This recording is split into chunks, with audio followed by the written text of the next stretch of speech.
Today, we have the Royal Enfield Hunter 350 with us, and it's the lightest and the most affordable Royal Enfield money can buy. With the Hunter 350, Royal Enfield has tried to target a unique audience base to which the Classic and the Continental were too big, too crude and a lot more expensive. If you also fall under the same umbrella, the Hunter 350 could be a perfect choice for you.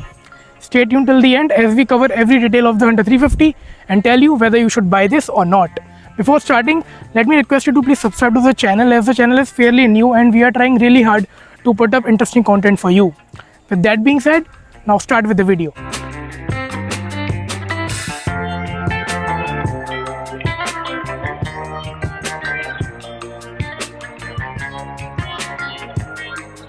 Now let me start with the way the Hunter 350 looks. As you can see, it is fairly short, and the shorter wheelbase and a wider tire mean that it is one of the nicest looking motorcycles currently on sale. It grabs eyeballs like no other and feels a lot more expensive than what it is. I have seen people stopping me every time and asking whether this bike it is a Royal Enfield or it is a very expensive motorcycle, because the dual tone paint scheme on this Hunter 350 looks particularly great. And if it doesn't go with your taste, Royal Enfield has a ton of customization options to offer. The alloy wheels on this bike are black and gets the blue piping on the sides with the Royal Enfield stickering. That also look particularly great in my opinion. The engine is the stress member now and it also looks fairly large. We also get a Hunter 350 badging on the side panel, and as I've stated earlier, the dual tone paint finish on the tank is really impressive too. The handlebar while riding doesn't look that great because it is a single piece unit, but as it is very wide, it is very easy to maneuver and handle inside the city. I would have liked if Royal Enfield had incorporated LED lighting to the front or at least LED turn indicators to increase the visual appeal of the bike. But nonetheless, in standalone, the bike feels really impressive and looks class apart too.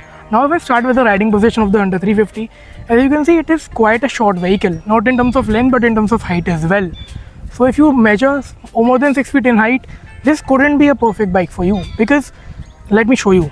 If I put it out of the side stand, as you can see, the height is very short, and when you are riding, the riding triangle is very aggressive and the riding position also is very aggressive. The handlebar also is not very high, so you have to hunch down to have a riding position that is preferable. And because of that, long riding hours won't be very comfortable with the Hunter 350. Of course, it is a very nice motorcycle if you want to ride inside the city limits all the time, but on the highways, it won't be very comfortable if you are over 6 foot tall. Under 5'8", 5'9" people, this is perfect for you because it is very light and very nimble to use in the city. But for long touring hours, I don't think it is a very nice motorcycle to have. Secondly, the pillion comfort on the Hunter 350 is not really great. The seat is not very wide, neither it is long. So if you want to have a pillion at the back that is an adult, it could be a problem. Even the grab handle is not very comfortable to use, and the base variant of the Hunter gets a traditional grab handle, whereas this gets a two-piece unit that is set up quite a bit low, so it's very hard to reach out and grab onto it. Now if I talk about the engine of the Hunter 350, it gets a familiar 349cc oil-cooled engine with a 2-valve head. The tractability of this motor inside the city is really impressive. It produces 27 Nm of torque at 4000 RPM, and no matter in which gear you are in, the ride is simply astonishing. You just roll on the gas and the bike responds, and you can perform any overtake without any problem. The engine channels the power to the wheel via 5-speed manual transmission that is fairly slick to use. The problem, however, is the clutch. That is really hard and very frustrating to use in the city. You cannot even hold the clutch in the city and you have to put it in neutral because that's the level of hardness the clutch has. Even though the top end performance is not that great, the mid-range and the low-range performance of this engine is really impressive, and that's where most of the performance lies. You will anyway be riding this bike in the city limits only, and that's where it truly impresses. Vibration is a thing that we commonly associate with all the Royal Enfields, but the Hunter on this front is not at all disappointing. The vibrations are very well controlled and you do not feel any vibrations even at 100 kmph. I have been riding the Hunter 350 for over 350 kilometers. I have ridden it in city and highway conditions, and still I haven't felt any troublesome vibrations. Of course, there are some vibrations do creep in when you are at 110, but those are not intrusive, and there is no vibration on the handlebar at all. So that's really impressive on the Royal Enfield's front, and I really salute that effort. The tank capacity of the Hunter 350 is 13 liters, and given the mileage of around 30 to 35 kmpl, you are easily getting around 400 to 450 kilometers on a single tank, and that is really impressive if you want to do long distance touring. Now if I talk about some other bits like the brakes, The front brake on the Hunter 350 is really aggressive and the biting point is misjudged sometimes. You have to get used to it, but once you are, there's no problems on that front. The rear brake, however, could have done better, a lot more feel. It doesn't feel very sharp but has ample braking power as well. The bummer here is that you cannot turn off the ABS in the Hunter 350, and I think it should have been given as an option. Now let's come to the ride, because you know you have to deal with a lot of potholes and speed breakers in the city. So when you are riding alone, the bike is fairly comfortable, especially the front of the bike is really comfortable. There are some miscalculations with the rear suspension because it feels overly stiff. And when you have a pillion, first of all, it's not a very spacious motorcycle, so that's the first problem.